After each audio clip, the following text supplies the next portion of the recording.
기후위기 생존TV 7번째 시간입니다. 오늘 본격적으로 기후위기와 관련된 직접적인 주제를 다루게 됐는데요.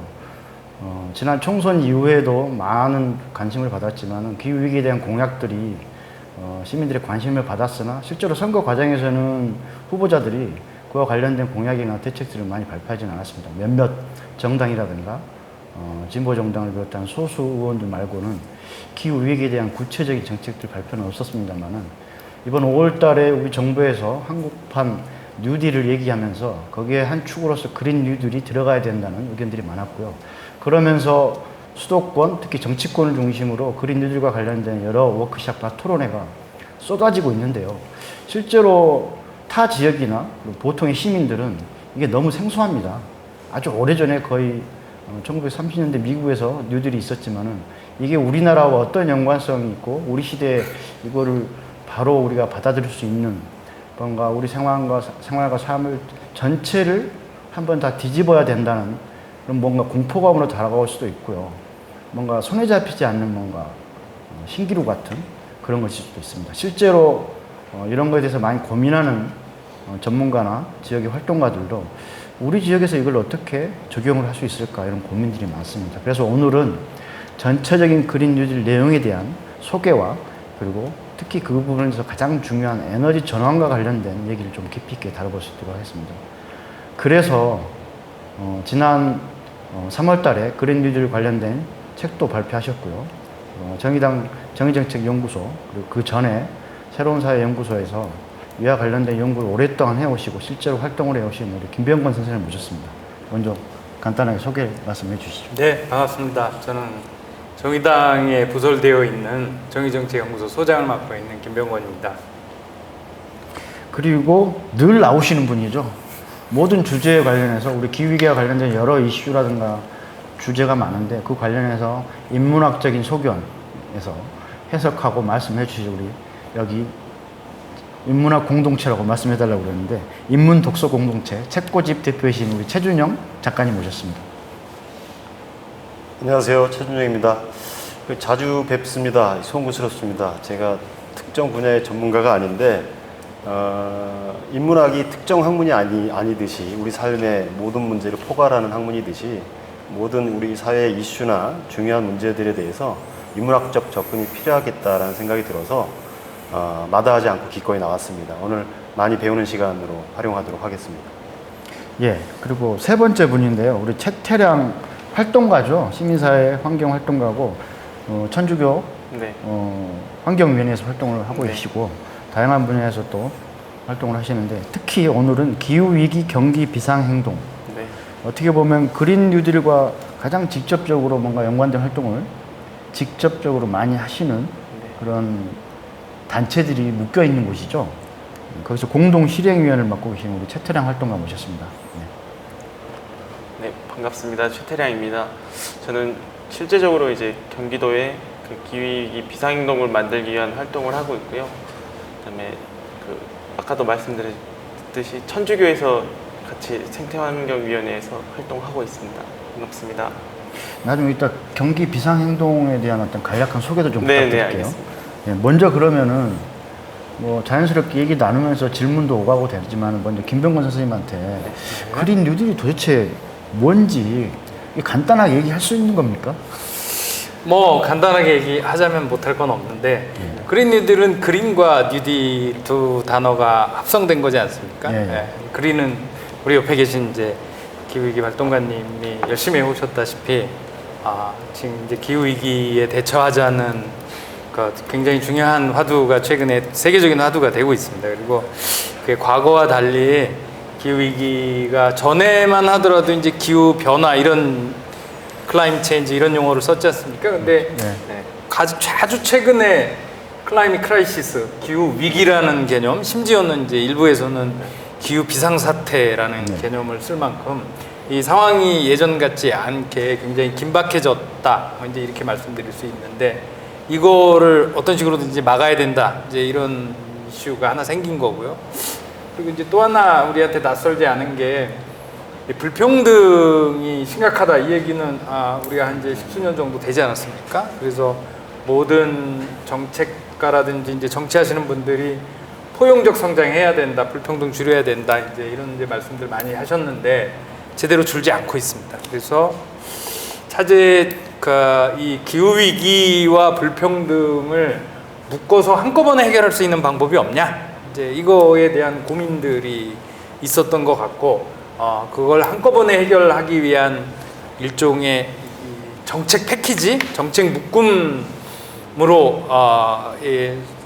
미국이나 서구의 정책 담당자들이 그린 뉴딜이라고 하는 정책을 만들어낸 거고, 그게 이제 한국에서 조금씩 얘기가 되다가 코로나19가 이제 터진 거죠. 코로나19가 터지다 보니까 이거 경기가 위축이 되고 실업자 늘어나고 이러는데 뭔가 경기 회복 프로그램 필요한 거 아니냐, 이제 이렇게 얘기가 됐는데, 기왕에 경기 회복 프로그램 쓸 거면 예전처럼 토건하고 이런 이제 회색 뉴딜 말고 그린 뉴딜로 가자, 이제 이래서 갑자기 최근에 코로나 이후에 한국에서도 이게 굉장히 핫한 주제가 된 거죠.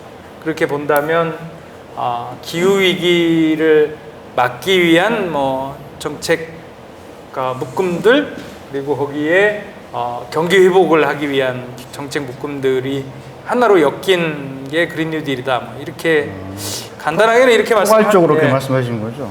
뭐 작가님도 뉴딜이나 그린 뉴딜에 대해서 아시고 뭐 계신 거 있잖아요. 예전에 미국 그 뉴딜에 대한 역사도 알고 계시고. 예. 그때하고 그 당시하고 지금하고 어떤 좀 차이가 있을까요? 미국, 이것도 어차피 미국발이고 유럽발인데. 예, 그렇습니다. 뉴딜이라는 말은 뭐 경제학 용어로 굳어졌죠. 그러니까 위기 상황을 닥쳤을 때 어떤 새로운 어떤 계약, 새로운 어떤 뭔가 패러다임의 전환, 이걸 하는 대표적인 이제 어떤 정책으로 이제 알려져 있는데요. 그 미국에서 뉴딜이 나왔던 거는 이제 경제 대공황 때 이제 루즈벨트 대통령이 새로운 어떤 경기 부양책을 내놓으면서 뉴딜이라는 용어를 썼는데, 사실은 처음에는 사회적 저항이 굉장히 심했어요. 뭐 진보 진영이든 민주 진영이든 뭐 자유 진영이든 어떤 사실 선뜻 이렇게 선호하거나 이렇게 환영하는 분위기가 아니었는데, 저는 우리나라도 이제 코로나19를 맞아서 경기가 하강 국면으로 접어들었기 때문에 뭔가 이제 돌파구를 마련하기 위해서 뉴딜이라는 용어를 이제 차용하기 시작했는데, 사실은 초점은 현재 상태에서는 그린 뉴딜에 맞춰져 있는 것 같지는 않습니다. 정부에서 발표는 뭐 디지털 뉴딜, 그다음에 그린 뉴딜을 같이 하겠다라고 했는데, 그린 뉴딜과 관련해서는 뭐 조만간 뭐 정부에서 발표를 한다고 합니다만 아직까지는 구체적인 방안이라든가 정책 어떤 내용들은 나와 있는 건 없고요.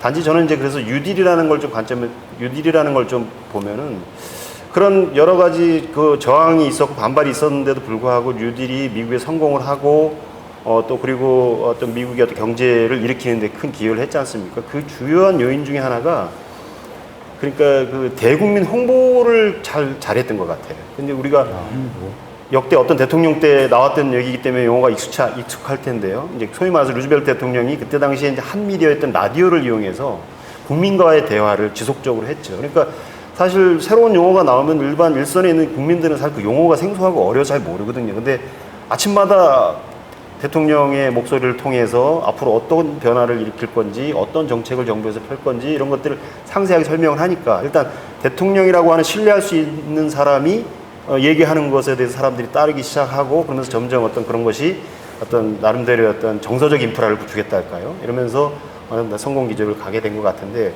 우리 정부에서는 그런 면들이 좀 아쉽다는 생각이 많이 듭니다. 예를 들면 대표적인 예가 요 근래에 나온 인국공 이제 비정규직 정규직화 문제가 있지 않습니까? 비정규직을 정규직으로 만든다는 건 굉장히 좋은 일이죠. 당연히 바람직한 정책 방향인 거예요. 그런데 굉장히 다양한 저항들에 부딪혔지 않습니까? 내용 때문에 그렇다기보다는 오해에서 비롯된 측면들이 많이 있거든요.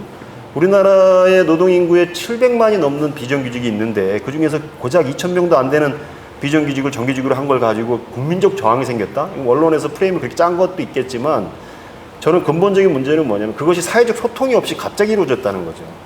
그러니까 정부에서 어떤 정책을 펼 때 중요한 것이 정책의 내용도 중요하지만 그것을 우리 사회와 같이 공유하려고 하는 노력들이 필요한데, 아까 뉴딜에서 루즈벨트 대통령이 국민과의 대화를 통해서 계속 뉴딜 정책의 내용을 알려왔듯이 어떤 정책을 펼 때 그런 것들이 좀 같이 수반됐으면 하는 바람이 있는데, 지금 이제 그린 뉴딜이 하나의 이슈로 이제 점점 확장되고 구체적인 내용들이 속속 이제 여기저기서 나오고 있는데, 그것을 담아낼 그릇을 만드는 것도 중요하지만 그것을 사람들한테 알릴 수 있는 그런 방법도 같이 고민을 좀 했으면 좋겠다 하는 생각이 그런 듭니다. 이들의 핵심 방법론으로 바로 아 죄송합니다. 본론으로 핵심으로 먼저 치고 들어가고 들어가서 죄송합니다. 이게 뭐 저항이 있을 때는 이제 그 저항을 설득하는 과정들이 그 내용 자체가 가지고 있는 선의도 있겠지만은 그 사업과 정책과 제도와 그 내용에 주민과 시민들이 직접적인 이해 당사자로서 참여하게끔 오랜 동안 설득하고 참여시키는 여러 가지 방법을 만들어내는 게 이제 그것 때문에 홍보도 하나의 방법이겠죠. 그런 것들인데 이게 단기간에 10년 안에 뭔가 그 획기적인 전환을 하려면은 시민들의 수용성이 거의 국가 총동원 체제라고 표현할 만큼 그 시기만큼 일사불란하게 모두가 수용하는 그런 쪽으로 가야 되는 건데 그 얘기를 뭐 벌써 좀 하기는 그렇고요. 왜냐하면은 지금 그린 뉴딜의 큰 줄기 얘기도 아직 안 했기 때문에 근데 핵심 방법론은 맞죠. 김영선 저 잠깐 어떻게 그렇습니다. 생각하세요? 저 문제에 네, 대해서 그게 핵심인 것 같아요. 네, 저는 되게 동의를 하고요. 네. 그러니까 뉴딜이라는 게 이제 아까 말씀하신 것처럼 이제 새로운 계약이지 않습니까? 이게 뉴딜과 같은 우리나라에서는 뉴딜 그러면 뭐 앞에다가 아무거나 붙여가지고 이제 조그마한 공공일자리 창출은 그냥 다 뉴딜이라고 한 것 같아요. 그러다 보니까 약간 제가 볼 때 대한민국 국민들은 뉴딜을 약간은 좀 원래 그 미국 버전보다는 좀 작은 거라고 생각하는데 잘 말씀하신 것처럼 뉴딜은 그런 게 아니라 전 사회적인 어떤 그 이 대협약 같은 거기 때문에 왜냐하면 당연하지 않겠습니까? 이게 이제 사회가 큰 그 모습으로 변화를 하게 되면 어떤 분들은 조금 손해를 볼 수도 있고 어떤 분들은 그 과정에서 아픔이 있을 수도 있고 뭐 여러 가지 이해관계들이 충돌하는데 충돌하자면 그 서로 충분한 소통을 통해서 우리 이렇게 하기로 하자라고 하는 국민적 합의와 약속이 있어야 돼. 그래서 이제 딜이라고 하는 걸 하는 거란 말이죠. 당연히 그 과정에서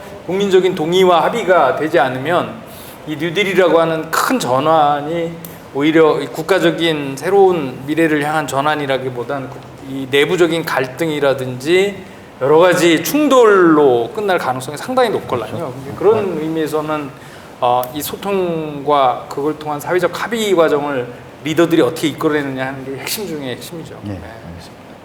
경기 비상행동 시민사회 진영에서는 이 문제를 어떻게 이해하고 있어요? 그린 뉴딜 자체에 대한 어떤 내용에 대한 이해, 사실 방향. 그러니까 전체적인 심사의 입장은 제가 잘 알 수는 없고 저의 생각을 말씀드리면 우선 그 뉴딜이나 이런 걸 다른 하나의 개발 사업으로 보지 않을까 생각이 많이 들거든요. 시민들이나 시민단체 입장에서도. 왜냐면 그 전에 있었던 녹색 성장 같은 경우도 어떻게 보면 그렇게 큰 용어의 차이나 이런 거는 시민들에게 별로 크게 느껴지진 않을 것 같아요. 다만 그 뉴딜이라는 용어를 차용해서 그렇게 그린을 붙여서 이제 했기 때문에 그 점과 좀 달라질 수는 있을 수 있을 것 같은데, 근데 저도 이제 저 책을 제가 읽어봤는데 좀 제가 이제 읽으면서 느낀 차이는 물론 저희가 사회가 계속 성장하고 지속적으로 계속 커져야 된다는 생각을 갖고 계획을 짰다면 그린딜 같은 경우는 어느 정도 우리의 한계점을 두고 여기에 맞춰서 우리 사회를 다시 설계하자는 얘기인 것 같거든요.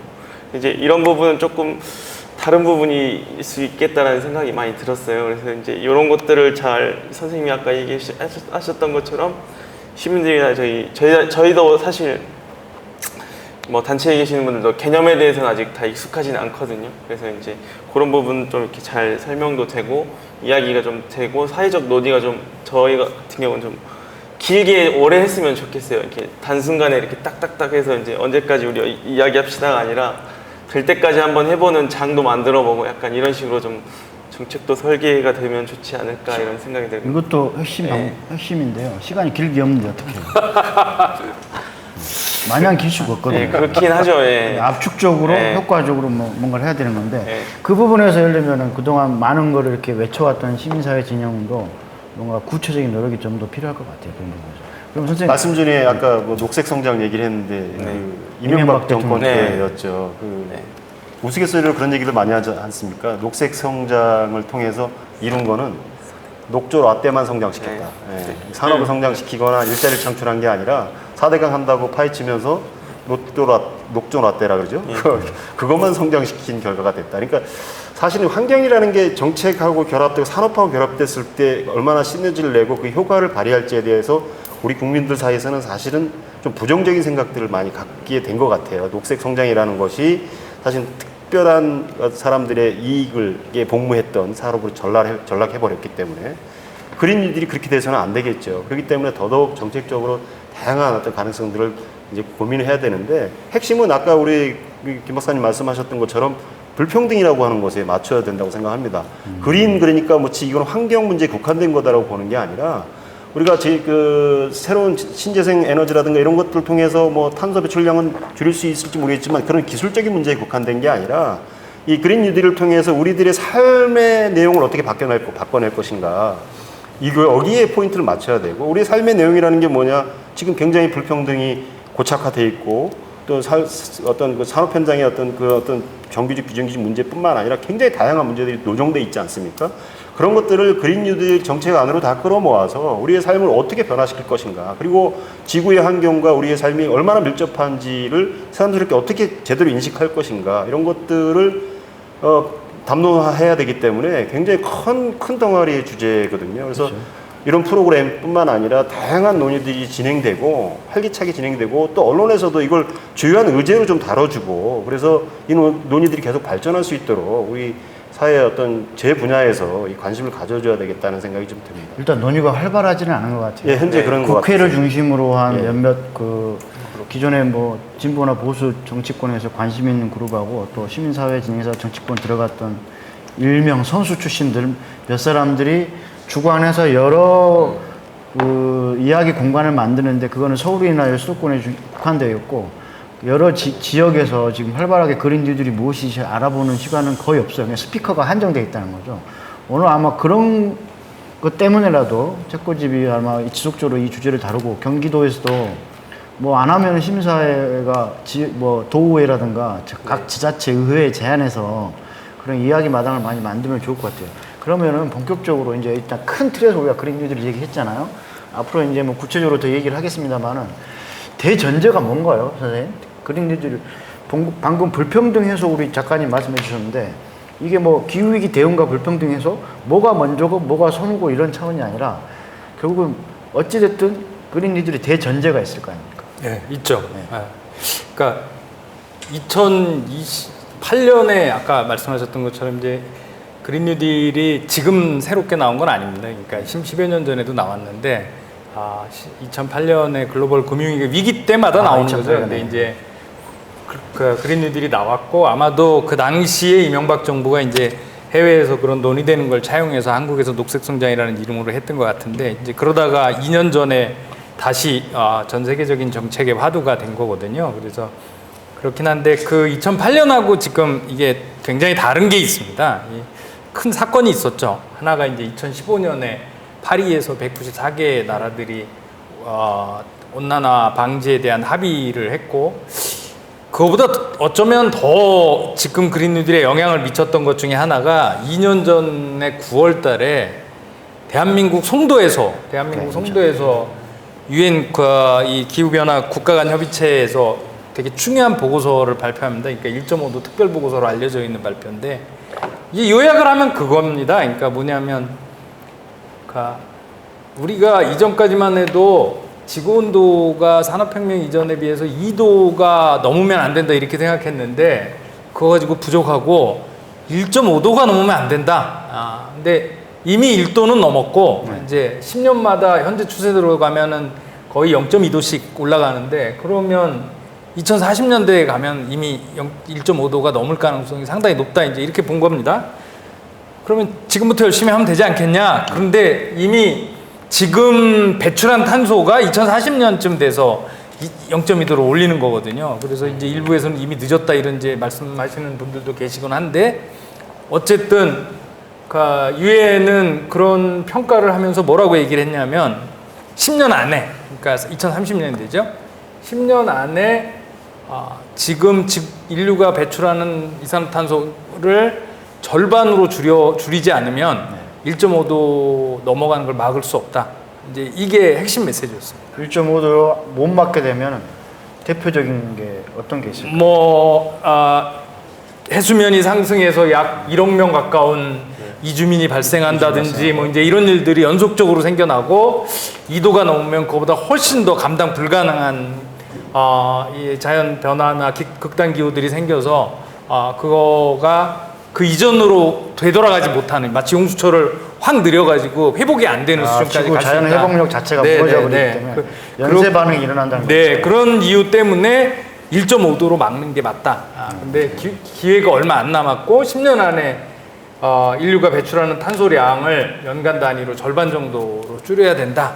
이제 이게 일종의 이제 국제적으로 인류 전부가 지켜야 될 약속처럼 돼 있는데 이전에만 해도 조금 친환경적인 활동을 해야 되고 우리 텀블러 써야 되고 재생에너지 많이 써야 되고 그 다음에 분리수거 해야 되고 이런 얘기도 되게 많았잖아요. 근데 얼만큼 해야 되는지 언제까지 해야 되는지는 없고 가능하면 그쪽으로 방향을 전환하자 이렇게 이제 방향만 나왔는데 네.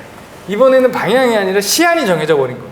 그러니까 시한이 10년 안에 절반 이렇게 이제 나와 버리니 10년 안에 탄소 배출을 절반으로 줄이려면 뭘 해야 하느냐 이제 이런 질문이 던져지게 된 거고요. 이게 그 정도 수준이 되려면 이 각 개인이 양심적으로 텀블러 쓰고 이 재활용 잘하고 이렇게 해서 될 문제가 아니고 한국에 지금 돌아가고 있는 경제 산업 구조를 다 바꿔야 된다. 한마디로 지금까지 이게 탄소 배출에 제일 많은 영향을 주는 거는 화석연료 쓰는 겁니다. 그러니까 석유, 석탄, 가스 이런 건데 화석연료 쓰던 거를 우리 경제 밑바닥에 화석연료가 있는데 그걸 드러내야 된다는 거죠. 한마디로 말하면 이제 석탄 떼가지고 전기 만들던 거 다 걷어내야 되는 거고 그리고 석유나 이런 걸로 우리 자동차 몰든 거 내연기관 자동차 다 걷어내야 되는 거고 도시에 지금 우리 냉난방 할 때 전기 쓰고 가스 쓰고 그러지 않습니까? 이거 다 걷어내야 된다는 거죠. 그러니까 어마어마한 충격이 이제 예상되는데 그걸 안 하면 안 된다는 거죠. 그래서 이게 남일이 아니고 아까 우리 대표님 적절하게 말씀해 주신 것처럼 우리 생활 라이프 스타일을 다 바꿔야 되는 라이프 스타일만 바꿔서 되는 게 아니라 산업의 시스템을 다 바꿔야 되는 이제 상태까지 온 거죠. 우리가 계속 조금씩 했으면 되는데 계속 안 했던 거죠. 말만 하고 안 하다 보니까 지금은 매우 전격적으로 해야 되는 거고 그런 일들이 쉽게 되겠습니까? 안 되니까 이제 사회자님께서 적절하게 말씀해 주신 대로 이게 무슨 전시 때 국가가 자원을 동원해서 싹 바꾸는 것 같은 아마 대한민국 우리 국민들께서 그 비슷한 거라면 그래서 이제 저희들끼리는 농담 삼아서 이게 70년대 새마을 운동보다도 이게 큰 일일 거다. 그 당시에 이제 농촌이 막 난리가 났지 않습니까? 그리고 어쩌면 외환위기 이후 시대에 이제 우리가 막 이 인터넷 깔고 정보 인프라 크게 바꿨는데 그거보다 몇 배 큰 변화가 닥치는 거다. 이게 이제 탄소를 드러내는 게 화석연료를 그런 거죠. 지금 이제 분위기가. 근데 이게 갑자기 겁들이려고 하는 건 아닌데. 네. 예. 아니 너무 많이 겁을 먹어서 지금 무뎌진 상황입니다 제가. 근데 더 중요한 건 이 1.5도씨 보고서 방금 김병곤 선생님 말씀하신 여러 가지 파격적인 내용들에 근거가 되는 1.5도씨 보고서가 어느 특정 환경주의자나 어느 특정 정치적 정파성을 띈 분들의 정치적 슬로건이 아니라는 거죠. 그렇죠. 전 세계 모든 여러 분야의 과학자들이 과학적 근거를 가지고 얘기하고 있다는 거죠. 그러니까 요 대목에서 하나 더 이제 알아두셔야 될 게 1.5도 보고서에 유엔의 보고서에 실리기 위해서는 해당 분야 과학자들이 약 90% 이상의 동의가 있어야 됩니다. 그 분야에. 예.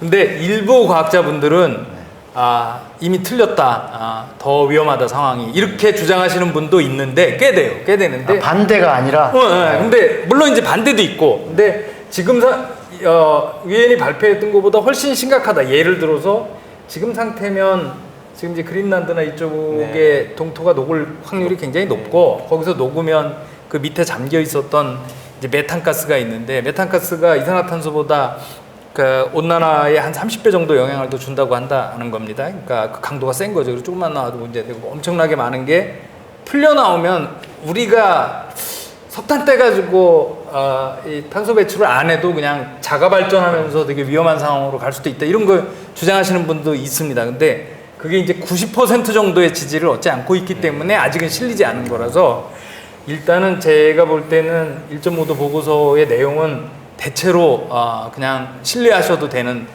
아주 안정적인 평균값들입니다. 과학자들이 정리한. 네. 그러니까 뭐 이념적, 뭐 철학적 문제도 그렇습니다. 아니라는 거죠. 네. 생존의 문제이기 때문에. 근데 최진영 작가님 아까 서두에 말씀해 주셨는데, 근데 시민들이 느끼는 거는 이 정도는 아닐 것 같아요. 그렇죠. 이게 정보 전달이 안 됐을 수도 있고, 워낙 기존의 생활에 이제 젖어 있기도 하고 관성에. 그게 시민들이 뭐 부족해서 몰라서 그런 걸까요? 아니면 이런 중요한 내용들이 왜 우리 사회적으로 잘 얘기가 안 됐고, 언론이라든가 정치라든가 특히 시민사회도 좀 더 적극적으로 이걸 많이 다루어서 이렇게 시민들이 접할 수 있도록 했어야 되는데 그런 부분이 좀 부족했던 것 같은데. 사실 일정 정도 모르는 분들도 계실 겁니다. 그러니까 우리가 아까 불평등을 제가 얘기했는데 불평등의 원인이 경제적 원인이라고 대부분 생각을 하고 많은데 사실은 기후하고 밀접한 관련이 있지 않습니까? 그렇죠. 아까 말씀하셨던 대로 기후가 올라가면 사실은 그로 인한 재앙들이 저소득층들, 가난한 민족, 섬나라 사람들 땅이 점점 줄어든다든가, 그러니까 우리가 지금 현재 맞닥뜨리고 있는 불평등의 주요 원인 중에 하나가 기후 변화이고 기후 위기이고 그런 것들과 굉장히 밀접하게 연관돼 있다는 걸 인식을 못하는 거예요. 그러니까 뭐 일자리가 없거나 뭐 내가 기술력이 없거나 학력이 부족해서 수익이 적기 때문에 그로 인해서 불평등을 겪고 있다 이렇게만 생각하고 많은 것 같은데 사실 이제 기후하고 굉장히 밀접한 관련이 있다는 걸 좀 인식할 필요가 있고 그래서 그린 뉴딜은 그러니까 그런 불평등을 해소하는 데 굉장히 주요한 어떤 의제일 수 있다라는 걸 사람들이 인식할 필요가 있는데 그런 것들에 대한 사회적 인식일까요? 저 성공회대 조효재 교수 같은 경우는 그래서 결국은 환경 문제 또는 기후 문제는 곧 인권 문제다. 기후 문제는 별도 따로 생태학적 문제일 뿐만 아니라 이미 인권의 문제로 전환되어 있기 때문에 우리가 뭐 불평등도 인권 문제의 한 축이라고 볼 수 있는 거기 때문에 우리 인권의 문제로 이게 접근해야 된다. 그래서 그런 뭐 조효지 교수를 비롯한 몇몇 분들이 뭐 계속 뭐 글을 통해서 뭐 이렇게 좀 알리고는 있습니다만은 그것이 아직 많은 사람들한테 스며들지 못하고 있다라는 생각이 들어요. 그래서 불평등의 내용이 전환되고 있다.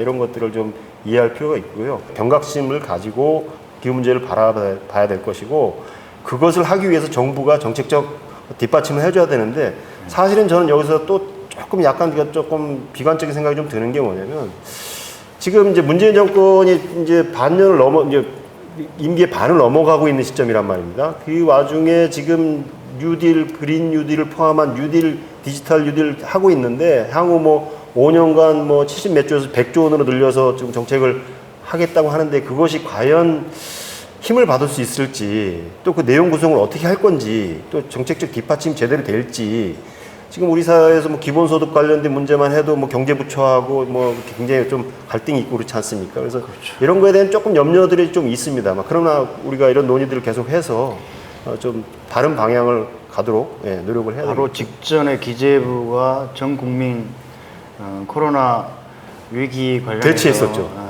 지원금을 주면서 네.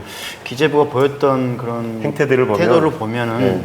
과연 그런 이들을 맞아서 얼마나 좀 전환적 사고를 할지 특히나 재정 정책이 가장 또 이 그런 이들의 핵심적인 거라고 많이 얘기들 하는데 참 걱정이 많이 되긴 합니다.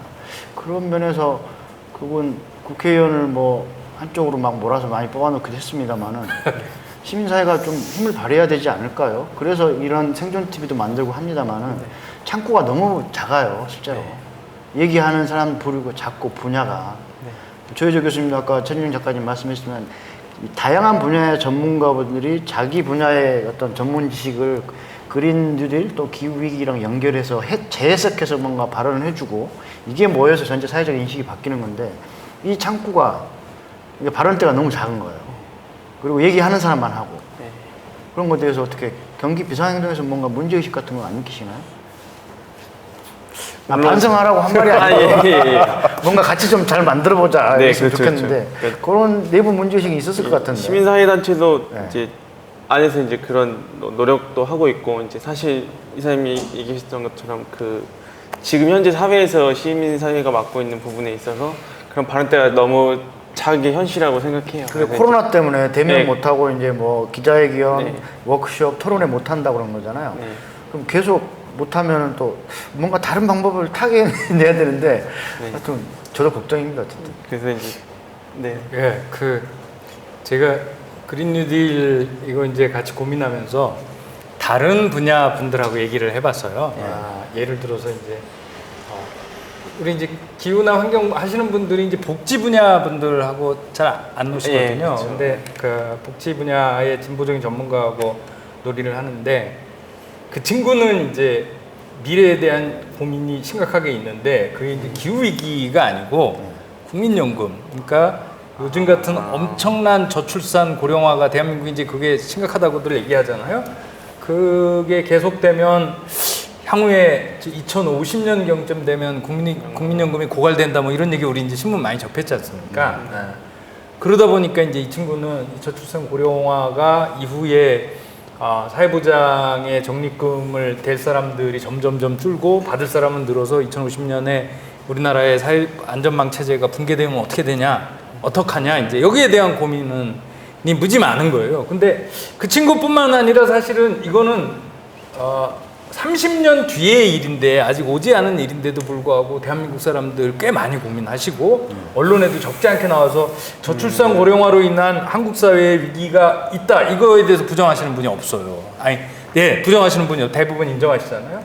또 있습니다. 또 이제 이게 엔지니어들이나 이제 4차 산업혁명 이런 거 이제 고민하시는 분들하고 얘기를 해보면 그분들은 다른 위기의식이 있어요. 뭐냐면 뭐 우리 잘 아시겠지만은 요즘 뭐 인공지능이나 이런 혁신적인 기술 때문에 일자리가 갈수록 줄어들어서 2045년쯤 되면 지금 우리가 알고 있는 일자리에 45%가 줄 거다 이런 얘기들 많이 이제 되고 그래서 점점 더 기술 변화로 인해서 일자리가 줄으면 실업 문제 어떻게 할 거냐? 뭐 일부에서는 그래서 기본소득 주자는 거자 뭐 이제 이런 얘기들까지 할 정도로 새로운 기술 혁신이 가지고 올 이제 일자리 위기에 대해서도 우리나라 사람들 꽤 많이 제가 볼 때는 다른 나라 분들보다 훨씬 더 많은 위기의식을 갖고 있거든요. 근데 그게 온 위기입니까? 안 온 얘기거든요. 근데 제가 이제 그분들 만나서 하나는 50년에 일어날 위기이고 하나는 45년에 날 위기인데 기후위기는 30년이면 게임이 끝나게 되어 있다. 10년밖에 안 남았다. 당신들 고민할 필요도 없다. 그 뒤에 일어나는 일은.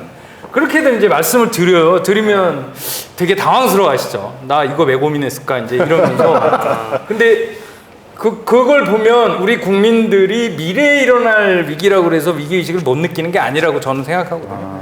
정보가 부족한 거죠. 지금 오피니언 리더들이나 매체에서 기후위기에 관한 정보나 담론들을 기술 변화라든지 아니면 뭐 사회복지 분야만큼 충분히 얘기하지 않으니까 모르는 거죠, 잘.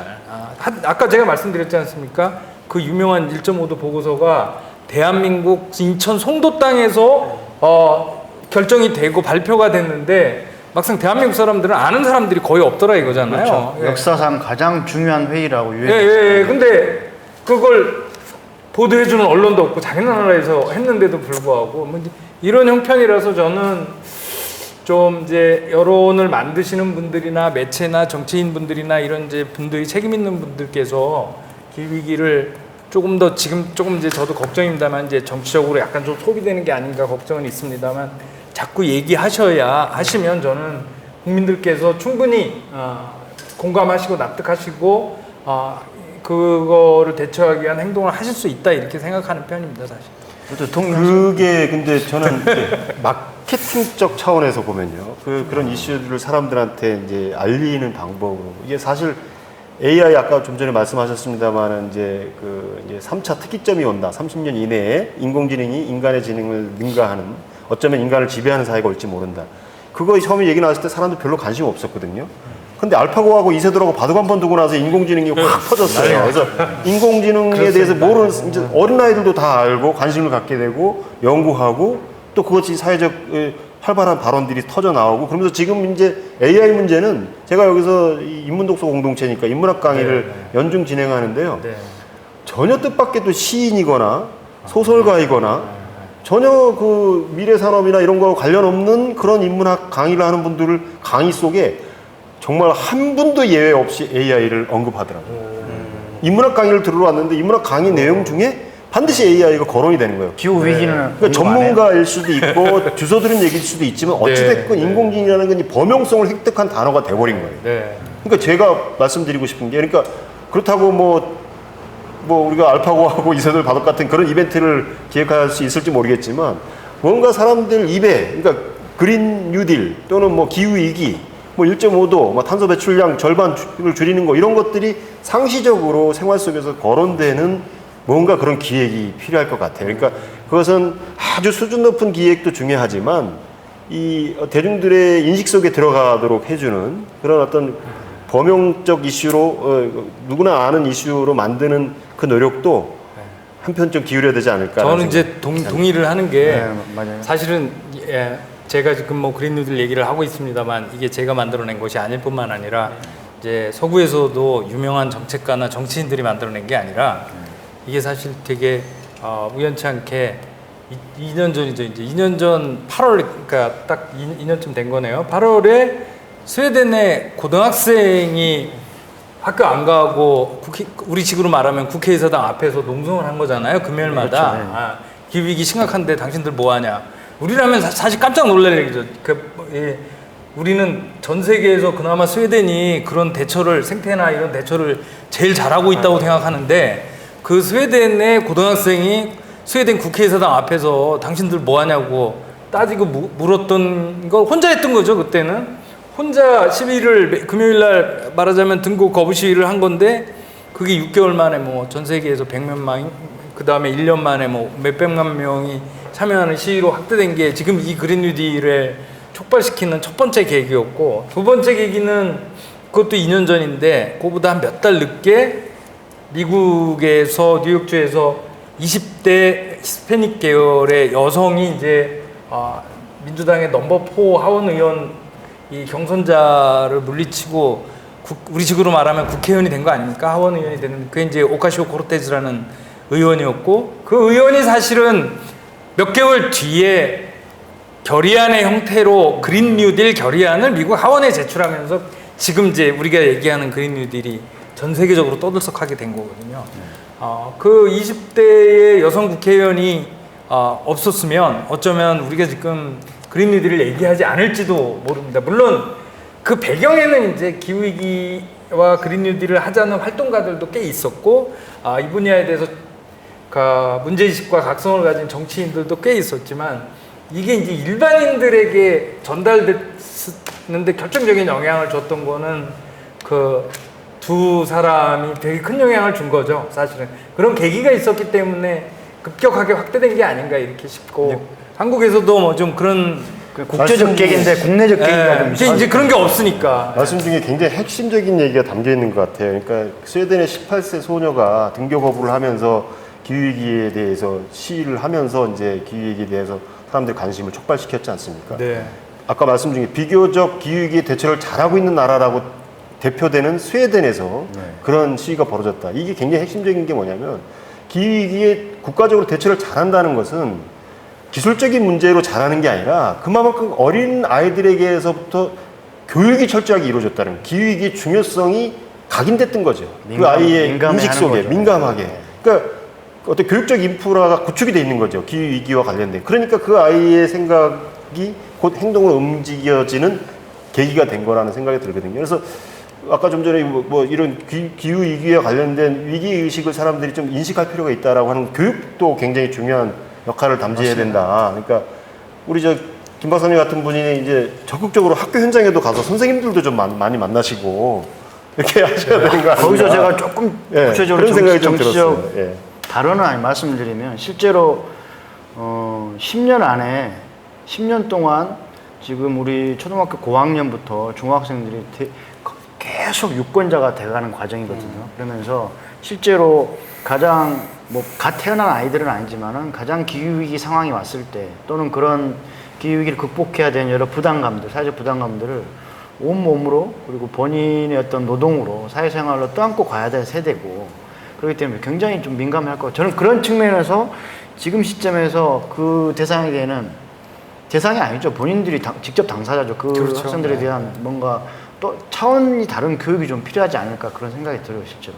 그리고 그런 교육을 통해서 본인들이 어찌됐든 이런 거를 최종 의사결정은 또 직업적 정치인들이 하기 때문에 제도적으로는 그렇죠. 어쨌든 시민들이 할 수도 있겠지만 그 부분에 대한 뭐 올바른 정치적 결정 이런 것도 영향을 미치지 않을까 그런 생각이 듭니다.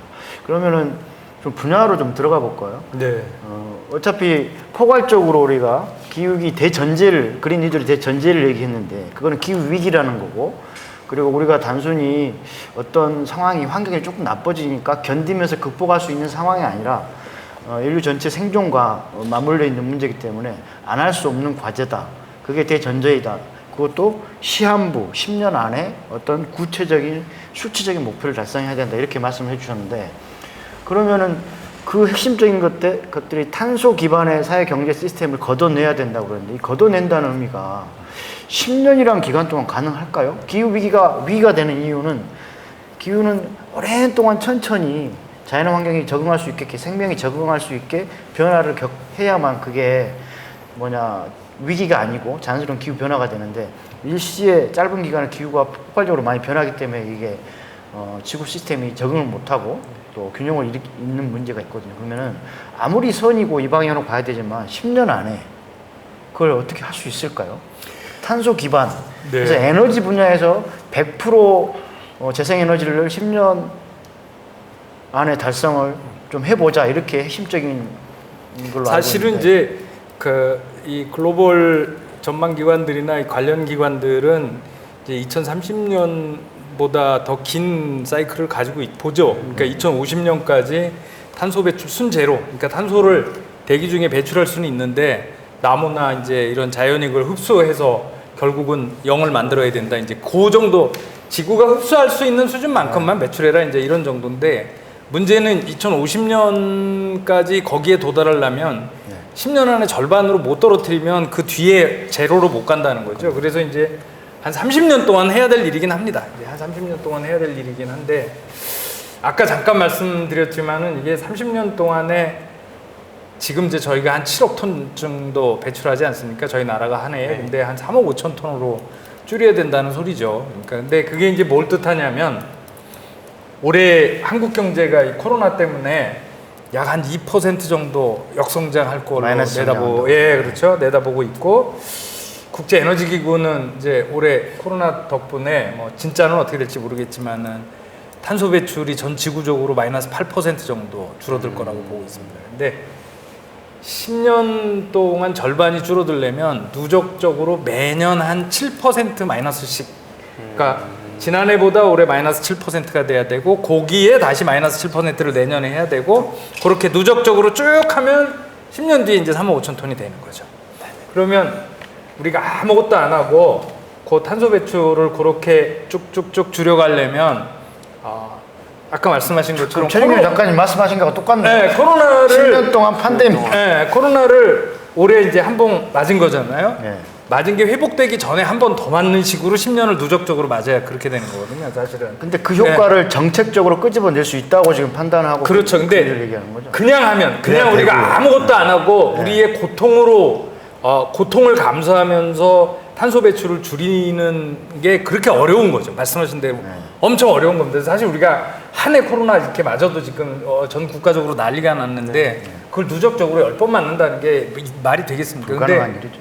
그렇게 어려운데 이걸 그렇게 저희한테 근데 선택이 별로 없다는 겁니다. 하나는 그냥 진짜로 그렇게 맞을래? 아니면 그렇게 고통스럽지 않게 우리의 삶의 수준이나 질을 지키면서도 탄소 배출을 할 수 있는 방안을 다 찾아보자는 거죠. 그걸 다 찾아서 패키지로 만든 게 그린뉴딜 정책이라는 그러면요. 거죠. 네. 몇 가지를 얘기해 보시죠. 오늘 다 얘기를 못 하니까 에너지 분야의 대표적인 게 뭐가 있습니까? 그러니까 사실은 제가 아까 그러니까 화석연료를 안 쓰는 방향으로 가자 그렇게 얘기했는데 화석연료는 사실은 그 에너지에 그게 전기를 만드는 에너지든 아니면 뭐 기업에서 쓰는 에너지든 냉난방으로 쓰는 에너지든 화석연료에서 나오는 탄소가 3분의 2를 넘는다는 거란 말이에요. 따라서 일단 제일 많이 쓰는 게 에너지니까 에너지를 석유 떼고 석탄 떼고 가스 떼서 만드는 거를 재생에너지로 다 바꿔야 되는 거죠. 특히 전기 생산부터 지금 그럼요. 100% 재생에너지. 그래서 이제 오카시오 코르테즈가 작년 2009년 2월 달에 미국 하원에 낸 그린뉴딜 결의안에도 세 번째 항목인가에 보면 적어도 전기는 100% 태양하고 바람으로 만들어야 된다. 10년 안에. 10년 적어도. 안에. 네. 이제 그리고 유럽이나 이런 데에서도 대체로 이제 그렇게들 목표를 잡고 있는데 우리도 그러면 10년 안에 100% 해보자 이렇게 이제 야심차게 하면 좋겠지만 이렇게 베이스라인이 다르지 않습니까? 이제 미국 심지어 미국이나 일본도 재생에너지로 전기 만드는 게 두 자릿수를 다 넘어가고 유럽은 뭐 50%를 넘어가는 나라들도 있는데 저희는 제가 볼 때는 실제 발전량 저보다 더 잘하시겠네요. 발전량으로 보면 4%도 안 되잖아요. 아, 이게 이제 용량이 그런 거 조금 있다 뿐이지. 발전량은 훨씬 적잖아요. 화석 에너지뿐만 아니라 우리가 이제 의외의 통계일 수 있지만 가금류들, 이제 가축들이 뿜어내는 축산 오물들, 분야. 축산 분야에서 굉장히 높습니다. 오물들 특히 이제 메탄이나 이런 굉장히 게 그 탄소 세기 배출을 많이 때문에. 하는 거기 때문에 그것을 어떻게 친환경적으로 처리할 것이냐 이것도 기술적인 문제가 그것도 너무나 어려운 과제입니다. 굉장히 중요한 문제인데 사실 쉽지 않습니다. 이게 지금 새로운 기술이 개발됐다고 하지만 그것을 가공하고 하는 과정에서 또 다른 어떤 오염 요인들이 발생하기 때문에 쉽지 않고 그래서 그 가금류, 축산류의 어떤 그 오물들을 처리하는 기술도 필요하고요. 또 빼놓을 수 없는 게 또 이제 녹지를 많이 조성을 해야죠. 그러니까 나무들이 식물들이 그러니까 이산화탄소를 흡수해서 산소를 많이 공급할 수 있도록 해야 되는데 이제 이게 이제 경제 양극화 뭐 문제 이제 우리가 이제 경제 양극화 얘기할 때 세계적으로 보면 남북 문제로 얘기하지만 중국만 놓고 보면 동서 문제라 그러지 않습니까?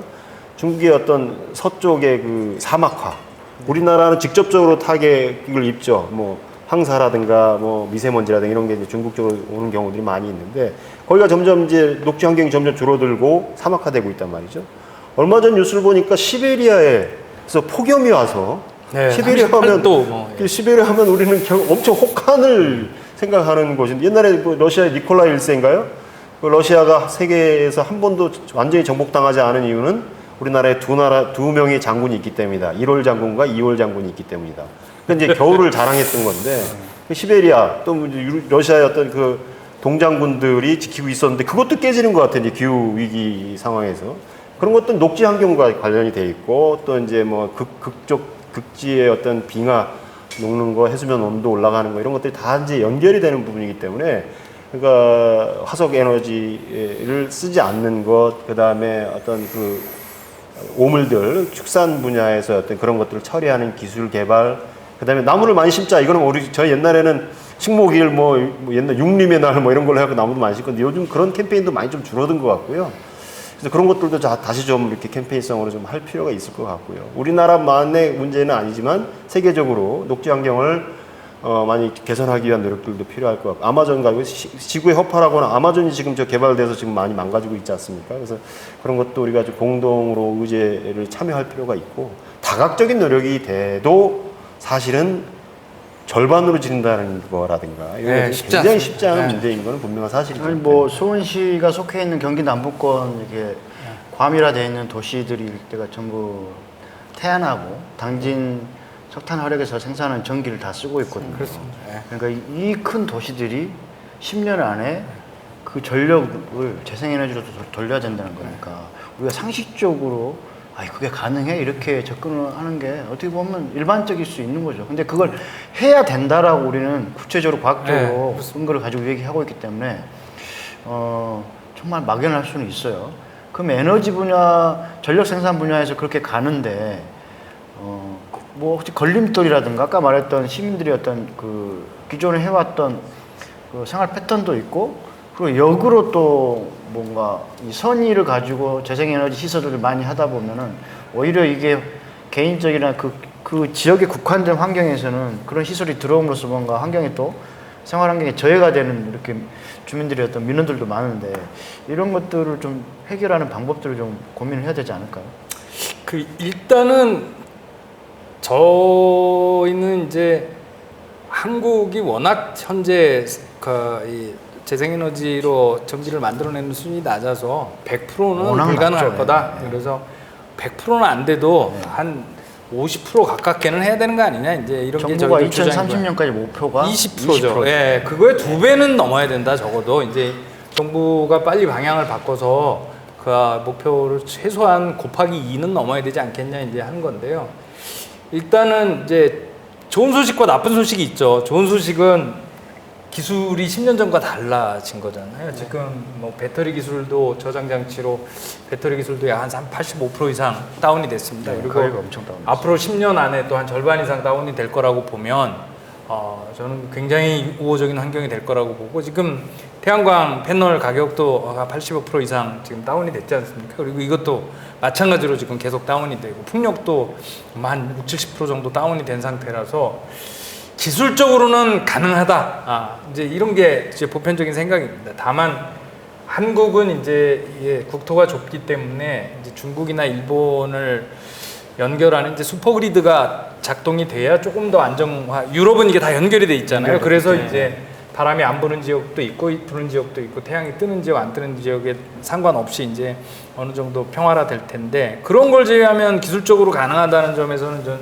좋은 소식이라고 생각하고 우리가 이제 흔히 걱정하는 나쁜 소식은 주민들과 여러 가지 이제 이해관계나 갈등이 생긴다는 건데 이제 저는 그렇게 생각합니다. 이제 한국 국민들이 유별나시지 않는 판인데 어떻게 4%도 생산 안 하는데 이게 뭐 반환경적이다 이러면서 이게 갈등이 생기냐? 그러면 유럽 나라들 뭐 몇십 %씩 그거 갖고 전기 생산하는 나라들은 뭐 나라가 몇 번을 막 온통 난리가 났어야 마땅한데 그 다 견디고 넘어갔거든요. 근데 저는 이제 그 대목에서 아까 이제 처음에 말씀하셨던 이제 주민들과 어떤 합의하는 과정, 이해관계를 같이 하는 과정, 이제 이런 과정들이 없었기 때문에 안 되는 게 아닐까. 절대적으로 오히려. 저는 부족했다고 봅니다. 그러니까 지금은 대략 이제 일반적인 폼이 특히 이제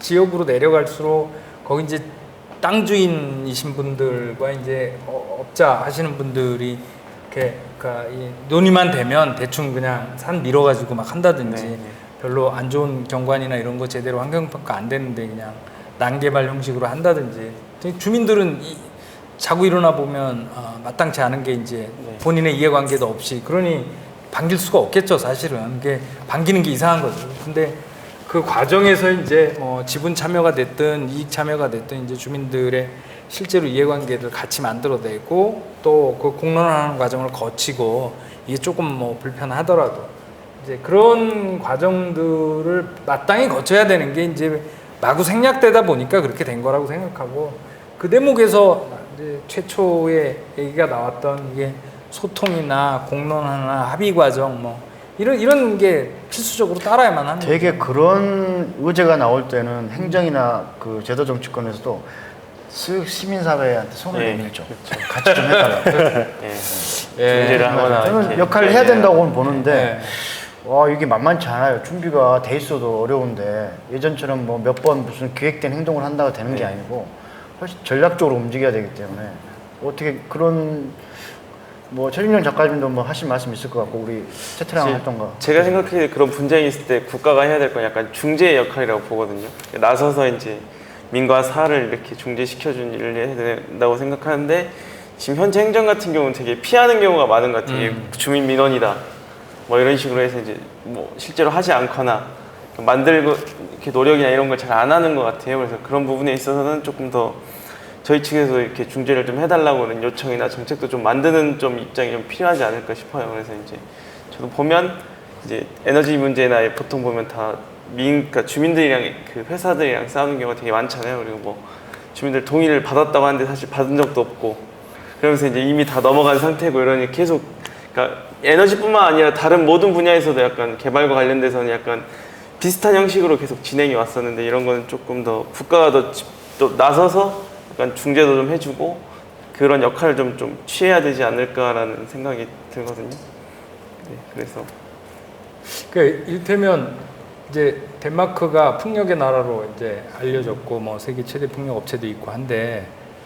거기가 80년대 그걸 잘했다고 알려져 있거든요. 그러니까 아예 제도로 세팅을 해서 풍력 터빈을 어느 동네에다 설치한다 그러면 그러니까 형식적으로뿐만 아니라 내용적으로도 주민들하고 얘기하게 하고 공론 합의하게 하고 그 다음에 일정 지분은 주민들한테 주는 거죠. 거기가 그것도 일종의 생산 시설이니까 전기 생산 시설이니까 그리고 거기서 나오는 전기 팔아서 나오는 이제 수익에 대해서도 주민들이 갖도록 제도화 시켜 나가는 과정들을 밟으니까 이제 그 과정들이 조금 이제 주민들이면 내 건데 뭐 우리 건데 뭐 이제 그렇죠. 이렇게 생각하시고 그리고 그거를 제가 알고 있기로는 이제 90년대 독일에서 풍력하고 이제 태양광 지역에서 이렇게 도입하고 그럴 때도 그런 이제 역할과 비슷한 사례들을 만들어냈다고 그러고, 특히 이제 독일 같은 경우 뭐 저보다 잘 아시겠지만 아닙니다. 지역의 사회적 기업이나 협동조합, 이게 이제 큰 기업들이 가지고 있지 않잖아요. 네, 다 네.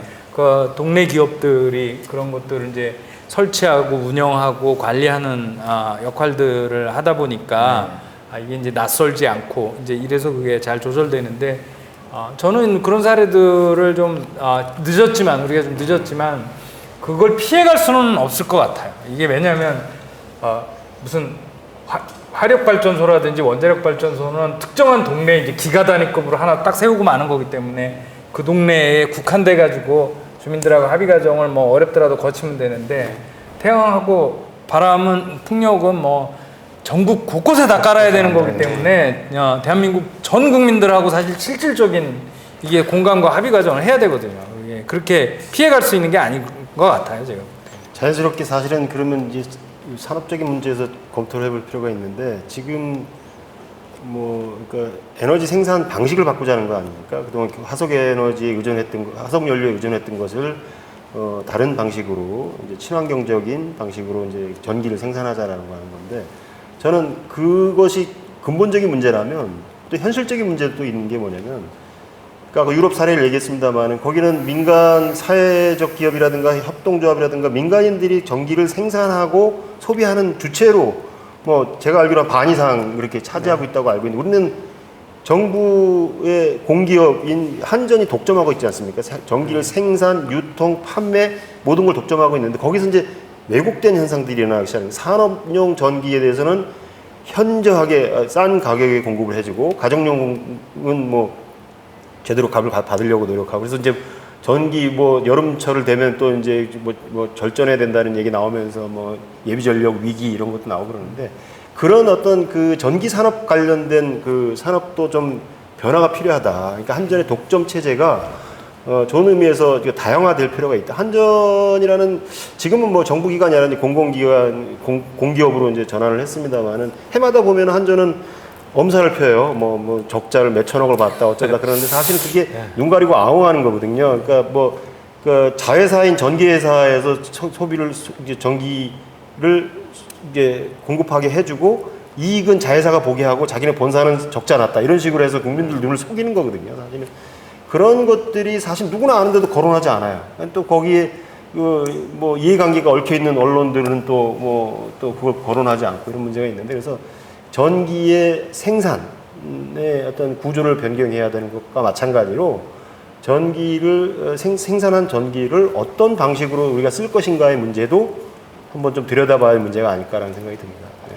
뭐 오늘 다 깊이 있게 다룰 수는 없는데, 그래도 대략적인 그린 뉴딜에서 얘기하는 큰 틀에서 몇 가지 분야는 좀 이렇게 얘기하고, 다음에 다시 몇 가지 분야별로 들어가는 얘기를 해봤으면 좋겠는데, 말씀하신 것처럼 최진유 작가님께서 이제 에너지, 이게 전기를 중심으로 하는 에너지 분야를 10년 안에 재생에너지 가능한 최대한 재생에너지 비중을 높여가자.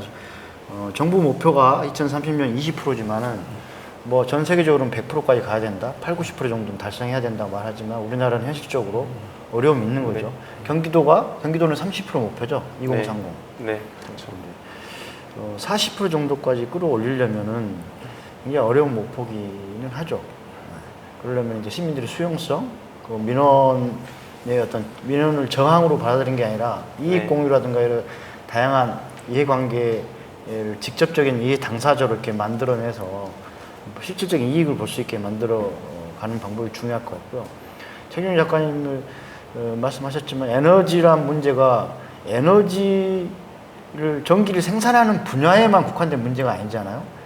산업 분야에서 에너지 소비도 많이 하고, 가정 부분, 수송 부분에서 에너지 소비를 많이 하는데, 일단 우리는 전기를 중심으로 얘기하고 있습니다만은, 그리고 그린 뉴딜도 에너지와 그리고 산업, 뭐 주택, 뭐 교통 네. 이런 큰 분야를 하고 있는데, 세 가지 정도만 좀 다뤄보고 할까요? 방금 말씀 시작하시니까 에너지 산업을 비롯해서 산업 생산 부문에서 지금 온실가스 배출 그리고 화석연료를 기반으로 한 구조, 에너지 다소비 구조죠. 요거를 어떻게 그림을 들여서 다루고 전환하고자 하는 건지 좀 간단하게 다루고 지나갔습니다. 그러니까 제일 효과가 크고 직접적인 거는 일단은 이제 전기 발전이죠. 발전을 전환시키는 거라고 이제 말씀드렸고, 그 다음에는 교통 문제를 내연기관을 없애는 과정을 이제 본격적으로 밟아야 되고요. 제가 볼 때는 세 번째가 건물들에서 에너지 효율화 작업을 해야 됩니다. 그리고 지금 말씀하신 이제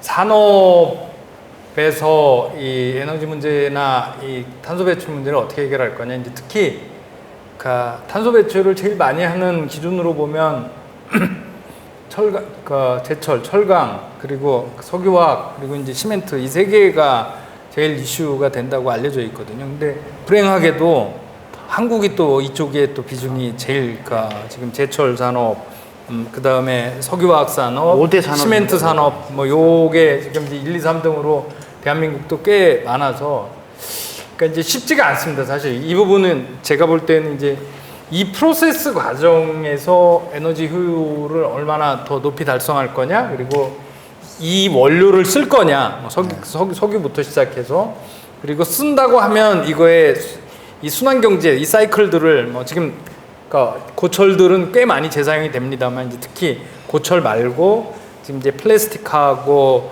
이 시멘트 덩어리들을 어떤 식으로 사이클을 해서 재사용할 거냐, 이제 이 큰 도전입니다. 사실 이 굉장히 큰 도전이라고 보여져서 이거는 조금 더 많이 얘기를 해야 되는 부분이고, 아까 잘 말씀하신 것처럼 이제 농업 부분도 사실은 뭐 이제 일부 기후 활동가분들은 아예 육식을 하지 말아야 된다. 지금 이제 도저히 지금 이 공장형 축산에서 나오는 메탄가스나 뭐 여기에 들어가는 식량을 가지고서는 이게 기후 위기를 막는 건 어려운 거 아니냐, 이제 이렇게 말씀하시는 분도 있는데, 이것도 이제 큰 주제인데 만만치가 않아서, 그래서 통상은 이제 에너지하고 교통하고 그 다음에 주거, 건물 이제 이렇게 덩어리를 이제 잡거든요. 근데 교통이 그 다음에 우리가 제가 볼 때는 도전해봐야만 하는, 지금 이제 2,300만 대가 대한민국에서 차가 굴러가고 있는데 거의 100%에 가까운 자동차가 내연기관 자동차죠. 이제 경유차,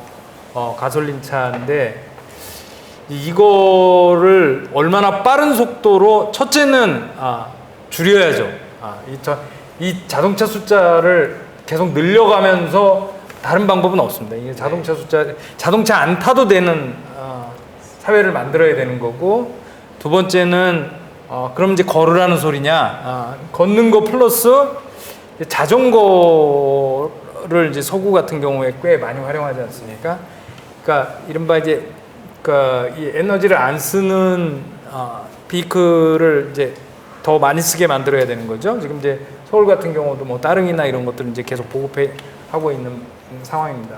세 번째는 굳이 자동차를 탈 거면 대중교통을 이용하고 그 대중교통은 전기차로 하자, 이제 이렇게 되는 거고요, 그죠? 그리고 이제 마지막으로가 그것도 안 되면 자기 자가용을 가지고 나오는데 그 자가용은 전기차여야 한다. 이제 이런 거거든요. 만약에 이걸 진짜로 다 그렇게 하면 한국의 도시들이 수원 포함해서 많이 바뀌겠죠. 네. 자동차가 유발하는 그 온실가스 비중이 에너지 뭡니까? 이 발전 다음으로 많은 걸로 알고 있습니다. 발전이 우리나라로 보면 전기를 생산하는데 화석연료 쓰는 게 한 45%. 그다음에 자동차, 그다음에 산업 부분. 도시들마다 좀 다를 텐데, 조금 다른데. 어디는 이제 주거나 건물에서 나오는 게 많기도 하고 그런데 평균적으로는 이게 두 번째 도전 과제. 그리고 전 세계적으로는 아마 축산 분야가 만만치 않고 아주 만만치 않습니다. 작은 수치가 아닙니다.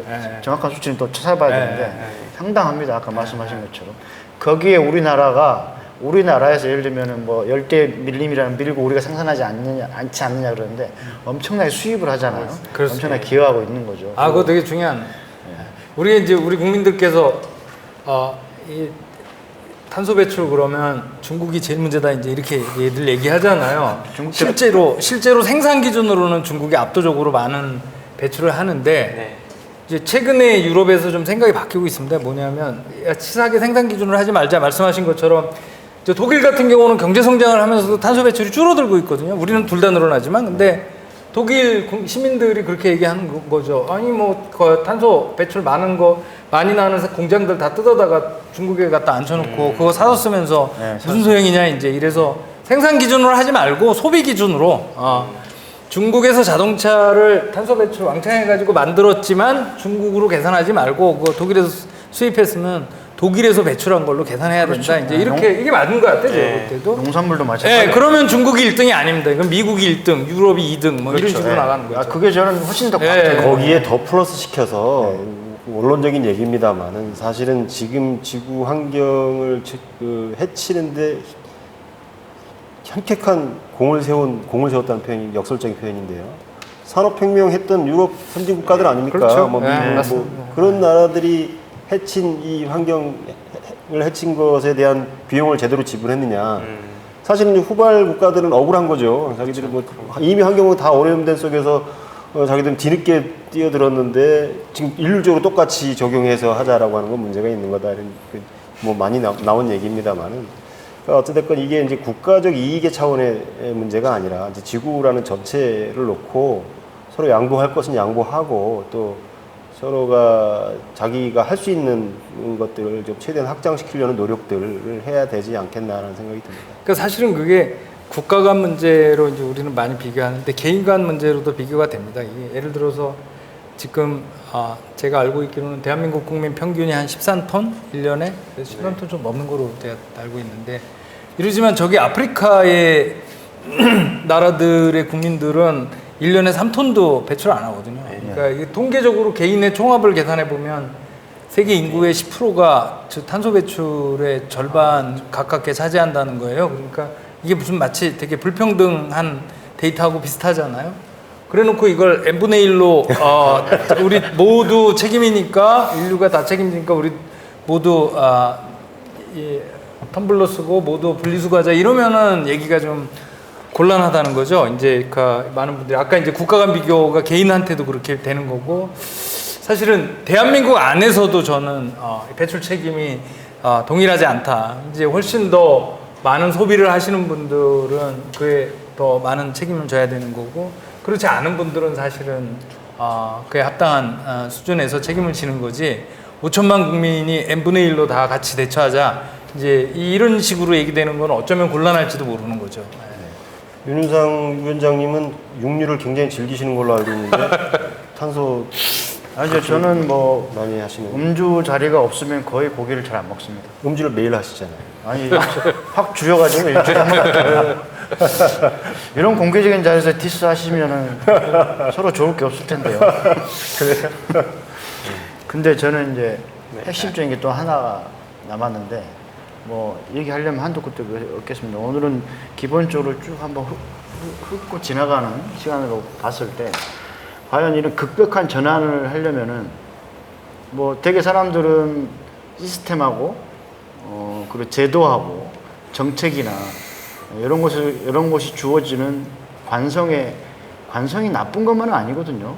예측 가능성, 안정감 이런 걸로 생활을 많이 합니다. 의존해서 10년 안에 그거를 다 뒤집으라면은 예를 들면은 이게 기후 위기에 좋은 어떤 선의의 기능을 역할을 할 수 있는 직업군이라든가 산업이라든가 뭐 이런 것들이 있겠죠. 노동도 마찬가지고.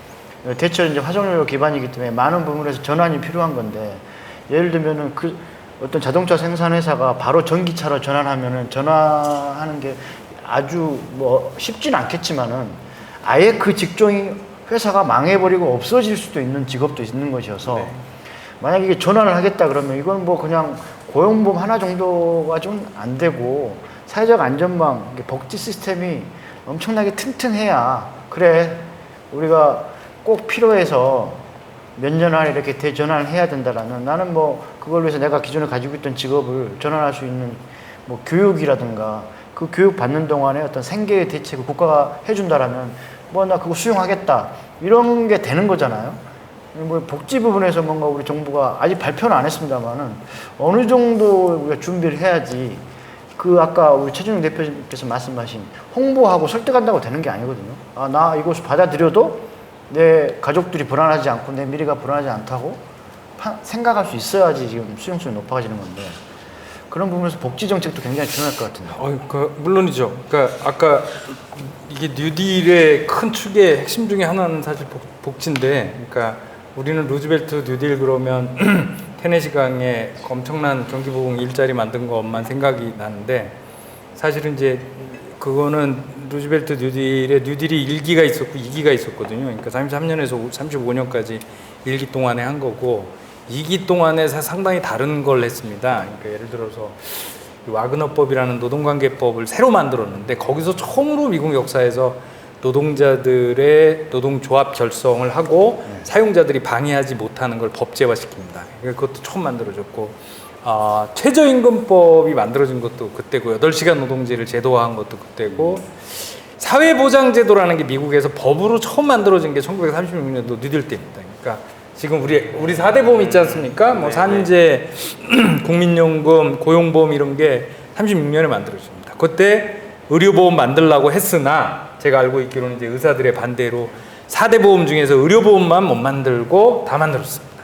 그러니까 그게 2차 세계대전 후에 미국의 사회보장제도가 돼서 지금까지 끌고 온 건데 그 의료보험을 못 만들었던 그때가 아니면 못 만들었었는데 못 만들었던 후과가 지금 오바마 케어까지 온 겁니다. 그러니까 약 70년 동안 그걸 해결을 못 해가지고 헤매는 원인이 되는 건데 그때 못 만들어서 그렇습니다. 근데 마찬가지입니다. 말씀하신 것처럼 어차피 좀 속된 말로 이씨 사는 분들은 뭐 대변화가 있어도 돈으로 다 상당 부분 커버됩니다. 근데 없이 사는 분들이 이제 그런 급격한 변화가 왔을 때 그걸 대처하기가 굉장히 어려운 거고 뭐 이사를 가라고 한다고 이사를 갈 수가 있겠습니까? 직업을 잃었다고 해서 먹고 살 다른 게 생기기가 쉽지가 않죠. 그래서 이번에 그린 뉴딜도 다른 나라들 사례를 보면 이제 정의로운 전환, 이제 저스트 트랜지션이라고 하는 정책 패키지를 꼭 넣어야 된다. 그래서 뭐 예를 들면 우리가 화석연료 발전에서 지금 재생에너지로 가면 기존에 석탄 발전소에서 일하시던 분들은 그럼 어떻게 되는 거냐? 뭐 국가는 석탄 발전을 셧다운 시킬 수 있는 거지만 공공으로 거기서 일하시는 이제 수천 명의 노동자들은 갑자기 이제 길거리로 나앉는 건데 어떻게 할 거냐? 자동차 가솔린에서 전기차로 그냥 확 바꿔버리면 거기에 이 가솔린 엔진에 부품 공급하는 그러면 업체들하고 거기서 일하시는 분들은 어떻게 할 거냐? 이제 이런 문제 틀림없이 생깁니다. 이게 굉장히 급격한 변화가 생기기 때문에 이제 그분들을 국가에서 책임을 져야죠. 실제로 작년에 민주당의 대통령 후보로 나왔던 이제 버니 샌더스 의원 같은 경우는 그린 뉴딜 안을 만들면서 한 3년 동안 뭐 예를 들어서 그렇게 실직자들이 이게 전환 과정에서 생겼을 때 임금 보장이라든지 소득 보장, 교육 훈련 보장 이런 것들을 다 하는 기금을 별도로 조성하겠다 이렇게들 얘기했고 5월 달에 대통령께서 이제 전 국민 고용보험제를 새로 도입하겠다 이제 이렇게 얘기를 했지 않습니까? 아마 그 내용이 짐작컨대 다음 주 월요일 날 대통령이 한국판 뉴딜 할 때 나오기는 할 것 같아요. 근데 문제는 이제 첫 번째로 그 전국민 고용보험제가 원래 한국판 뉴딜의 정의로운 전환 패키지로 원래 제안됐던 게 아니라는 점하고 뭐 아니어도 작동만 하면 될 거 아니냐 이제 이럴 수 있는데 처음에는 저도 전국민 고용보험제 하겠다고 해서 굉장히 막 환영하고 박수 쳤는데 며칠 뒤에 국이 단서가 붙으셨더라고요. 그러니까 단계적으로 기초를 놓겠다 이제 이렇게 얘기를 하셔서 제가 볼 때는 지금 이제 민주당이 그거 법안 준비하고 내는 거 보니까 좀 오래 걸릴 것 같아요. 그게 전 국민의 혜택을 보려면 1차적으로 예술가들까지만 포함돼서 거의 단계적으로 하겠다. 네, 그래서 이제 조금씩 가서 제 생각에는 그런 버전과 수준으로 가면 이게 이 한국판 뉴딜 과정에서 발생할 수 있는 서민들이나 노동자들의 여러 가지 피해나 부작용들을 커버하는 데는 안 될 거다 이제 이렇게 보고 있는 거죠. 전례로 봤을 때 국가 주도의 어떤 산업적 전환이 모색될 때마다 국민들의 시각은 저 돈을 또 뭉칫돈을 모아서 재벌 주도 경제 구조에 녹아들게 하는 건 아니겠느냐. 그러니까 많이 우려하고 있죠. 그러니까 뭐 IMF 외환위기 이후에 뭐 또 그런 경우들을 많이 공적 자금이라고 해서 사실은 실질적으로 고통을 겪고 있는 서민이나 가난한 사람들보다는 기업 중심으로 풀어서 또 그 전환 제대로 뭐 환원이 됐는지도 모르겠어요. 이번에 뉴딜도 이제 벌써 이제 서민 대책으로 나왔던 초창기에 뭐 추경, 뭐 1차 추경, 2차 추경 액수에 비해서 산업 쪽으로 가는 게 훨씬 단위가 크죠. 물론 이제 거기서 이제 감당해야 될 몫이 크기 때문에 그런 것도 있습니다만은 근본적으로 우리 경제 구조가 가지고 있는 한계, 구조적 한계에 그냥 스며들어 버리는 거 아닐까라는 우려의 시각이 있는 거거든요. 제가 뭐 부정적으로 본다거나 그런 건 아니에요. 약간의 우려가 있는 건데 그런 것들을 보완할 수 있는 그런 것들이 좀 이제 나와야 되는데 얼마만큼 정부에서 그런 것들에 관심을 갖고 정책 발표를 할 때 포함시킬지는 좀 지켜봐야 되겠다는 생각이 들고요. 한 가지 우리 토론 본격적으로 벌어지기 전에 우리 김 박사님하고 말씀 나눴던 것 중에 보면 서울시 같은 경우는 2035년도에 아까 말씀드렸던 자동차에 대한 제한을 두겠다 이런 발표도 하고 그린 뉴딜과 관련된 이런 정책들을 발표하고 지역 지자체 뭐 경남, 충남 이런 데 연속적으로 하고 있는데 반해서 경기도에서는 별다른 얘기가 없는 것 같아요. 그래서 우리 마침 그 기후 대책 그 시민단체에서 뭐 5만인 서명 운동 뭐 지금 준비하고 있고 기후 변화에 대해서 도의 어떤 적극적인 대처를 촉구하는 네. 그런 시민 운동 차원에서 지금 하고 있는데 요즘 그 코로나 때문에 대면 접촉이 힘들어서 1,300만이 사는 경기도에서 5만 명 서명 받는 게 이렇게 힘들지 몰랐다. 이런 얘기를 하고 있거든요. 홍보 차원에서 말씀드립니다. 그래서 우리 기후변화의 어떤 그 기후위기에 대해서 그 심각성을 인식하신다면 이 시민사회단체에서 하고 있는 직접 정책을 만들고 집행하는 그런 지자체에 뭔가 정의로운 건의를 하는데 좀 도민들도 좀 동참해 주셨으면 좋겠고요. 이렇게 지역에서 물밑에서부터 일어나는 운동들이 점점점 퍼져서 정부 정책에도 영향을 주고 또 실질적으로 복지 차원에서 또 노동자들이나 이런 가난한 사람들, 힘겨운 사람들을 배려하는 그런 정책이 세워졌으면 하는 바람입니다. 마무리 발언을 하신 거죠? 그런 건가요? 네. 예, 마무리 발언으로 뭐 대체하겠습니다. 최태랑 활동가로 뭐 네, 저도 마무리 발언입니다. 예, 알겠습니다. 저희도 지금 기후위기 비상행동이라고 경기도에서 진행하고 있고 청원도 지금 진행하고 있습니다. 그래서 이제 저희 같은 경기도 같은 경우는 청와대 청원처럼 이제 5만 이상 되면 이제 도가 응답하게 돼 있거든요. 근데 이제 지금 현재 상황이 저희가 나가서 캠페인을 할 수 없는 대면이 거의 불가능한 상황이라서 이제 주로 온라인으로 이렇게 폭력을 좀 투입해서 하고 있고 저희는 이제 경기도의 선언 그리고 기후 조례 그다음에 그 제 예산 설정에서 이제 그 석탄화력 이쪽을 좀 배제하는 그런 부분들 그다음에 이제 마지막으로 이제 경기도민이랑 이제 다 그 범도민 기구를 추진하는 이렇게 해서 이제 저렇게 4개를 요구하는 활동을 지금 이제 진행 중에 있습니다. 그래서 이제 올해 만들었고 이제 아마 경기도라서 다른 지자체 그러니까 서울이 제일 빨랐고요, 사실. 경기도는 좀 그런 시간차가 다들 있기 때문에 진제 경기도 만들고 지역에서 이제 하나씩 다 만들어가고 있어요. 그 조직들, 네트워크. 그래서 이제 요것들 다 모아서 힘을 모아서 이제 그 경기도에 저희도 이제 정책 이렇게 제안도 하고 도지사도 이제 만나서 면담도 하고 이렇게 계획을 하고 있으니까 이제 많이 이제 도움을 주시고 이제 청원 같은 경우도 참여를 해주시면 좋겠습니다. 네, 이상입니다. 네, 우리 김병호 선생님도 마무리 발언. 네, 마무리 발언으로 좋습니다. 네.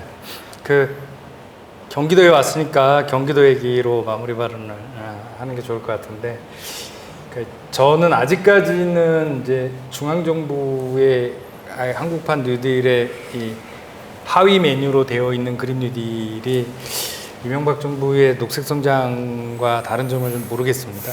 그러니까 아직 이게 10년 전 버전의 이 녹색 성장, 그러니까 이 친환경 뭐 사업 아이템들 몇 개를 잡아가지고 기존 뉴딜에다가 붙이는 수준은 지금 우리가 시민사회나 이런 쪽에서 얘기하는 그린 뉴딜과 많은 차이가 있는 거죠. 근데 그런 수준이 될 것 같습니다. 제가 안타깝게도 현재까지 지켜본 거는. 그러면 어떻게 진짜 제대로 그린 뉴딜을 만들 수 있는 거냐? 저는 사실 올해 이제 그 상반기에 이 재난지원금이 만들어져 나가는 과정을 되게 흥미있게 지켜봤거든요.